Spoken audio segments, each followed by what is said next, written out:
What's up, guys? Welcome back to the channel. For those of you that are here for the first time, thanks for watching. Got a couple things planned today. Wanted to take the roof rack off of the station wagon. I feel like it's affecting my gas mileage a little bit more than I planned on it. I knew it was going to affect it a little bit just because it's wind resistance and drag, but I've gone down about 3 or 4 miles to the gallon, so I'm going to run a little test and we're going to pull it off and then see what kind of gas mileage I get going on the car from here on out and see if that's actually what was causing it. I put air in the tire on the Explorer yesterday and went to go pull it out because I had some other work I wanted to do on the station wagon, and the battery's dead. That's how things seem to work out for me, so we're going to go buy a battery for that today as well. Also, after I get done doing that, I have a project that I'm going to do on the wife's car. I bought a Rexing dash cam. It was on sale on Amazon for $72 or something like that. It's normally like $130, so I got it on a super deal. It was one of those like lightning deal things where if you have to buy it within the next hour or you miss out. So I jumped on it when it came up, so we're going to put that in her car as well. And then after that's all said and done and that's out of the garage, I'm going to get the Mustang pulled inside, and we're going to get the headlights pulled out of it because I have a headlight project that I got to get done. I have all the parts for it, so we got to get it started, but I got to get the Explorer out of the garage in order to get that started. So let's get this battery pulled out of the Explorer so we can go run and grab a new one. I did want to clarify that I am replacing this battery because it's dead. I did try to charge it. It only had about 1.7 volts when I tried to charge it, and my battery charger turns on and then turns right back off again. So I don't think there's much saving this battery. As you can see, it's tiny compared to how big the battery tray is, so it's also not really the right battery for this car. It appears the person that I bought the car from decided that they were going to put the smallest battery and cheapest battery they could in it just to get it started so they could sell it to me. So we're going to get the right size battery when we go to the parts store.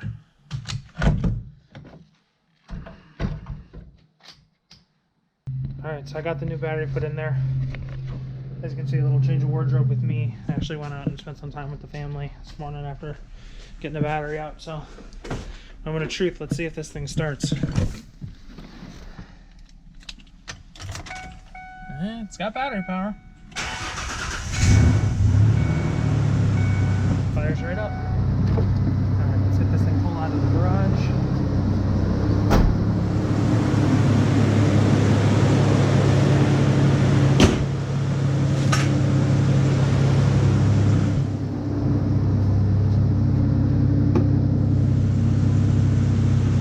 Door handle's broken.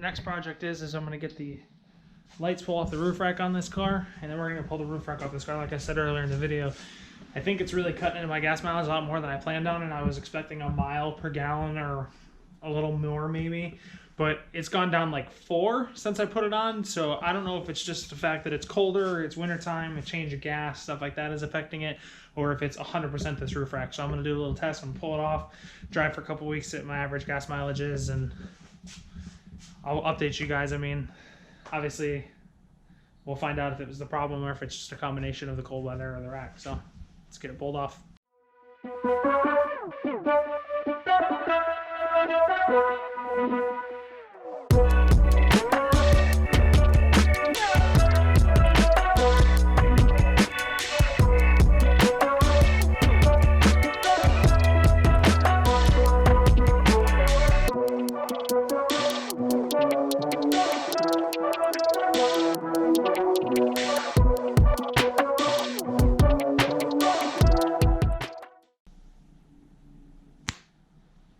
Just like that, no more roof rack. So we're going to see how this works out. Hopefully it gets better gas mileage. I don't know if that was actually causing the problem, but we'll find out and keep you guys updated. So got to get this out of here now. I'm going to get the wife's car pulled in, get started doing that, working on that dash cam. Alright, so I got the wife's car pulled in here now. We're going to be doing this Rexing dash cam on hers. Wanted to show you guys this thing. I'm going to be doing a full write-up on, like a video on this of me installing this. Just wanted to show you guys what comes in the box when you get it.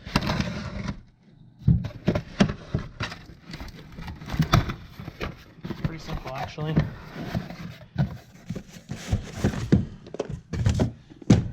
Dash cam. Cut this tape here.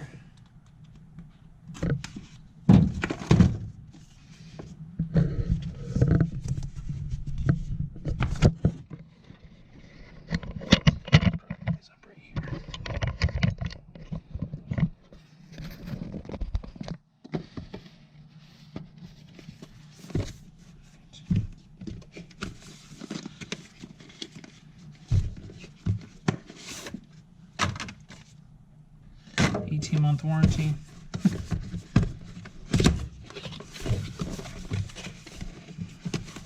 You got a quick start guide, some stuff from them personally, free smart hardware kit, safety guide, and warranty card.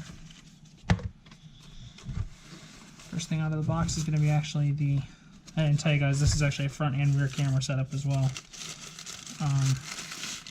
First thing that comes out of the box is going to be your windshield camera. I've never used one of these before, so this is a completely new experience for me. Let's see how well this works out. Second out of the box. One of these is going to have the rear camera in it as well. Oh, that's cool. They give you a little trim tool too. And this is your rear camera and the cable. Put that back in the box for right now. And I assume that means that the other box has the wiring harness and stuff for the front camera.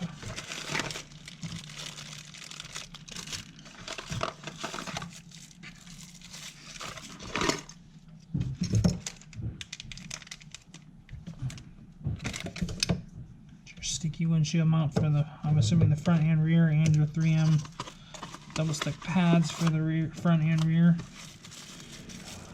Data transfer cable so you can get your videos from the camera to whatever else you want to get it off of.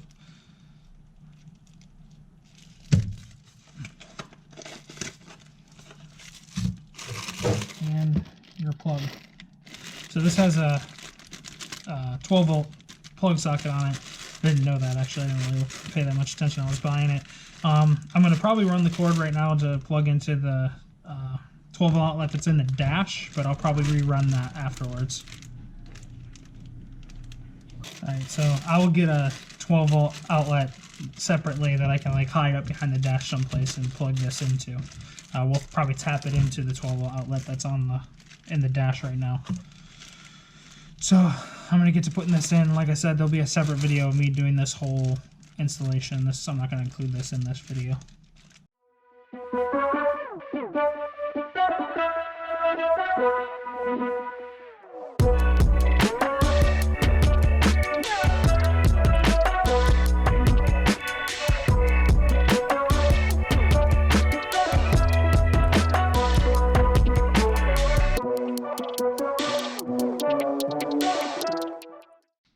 Well, trying to get all the cars swapped out, as you can see, got everything lined up so I can get the Mustang in here, and I go to get the Mustang, and the battery in the Mustang is just as dead as the one in the Explorer was.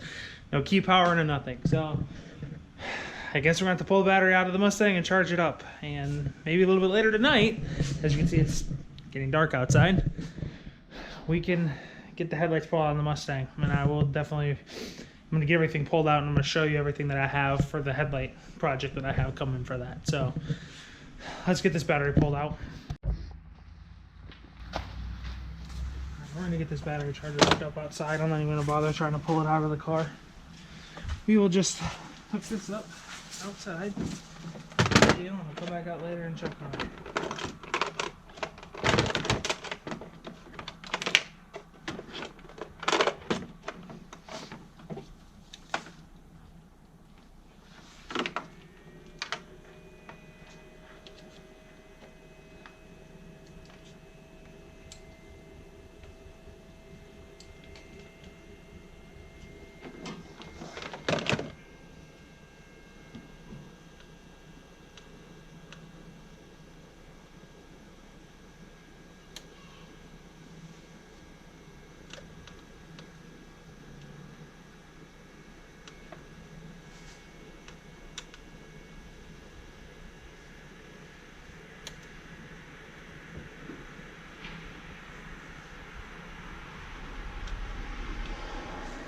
that battery is definitely pretty dead. All right, so anyways, I don't know if any of y'all have ever pulled headlights out of a Mustang like this, but they are pretty easy to pull out.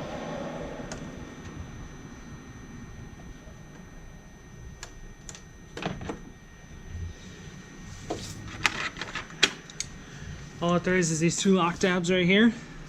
They slide into this slot in the back of the headlight. That goes through a hole here in this bracket, and they just kind of go in through the back and they hold it into the car. I've already had these headlights out once before because I did the headlight restoration on them, so let's go take these inside.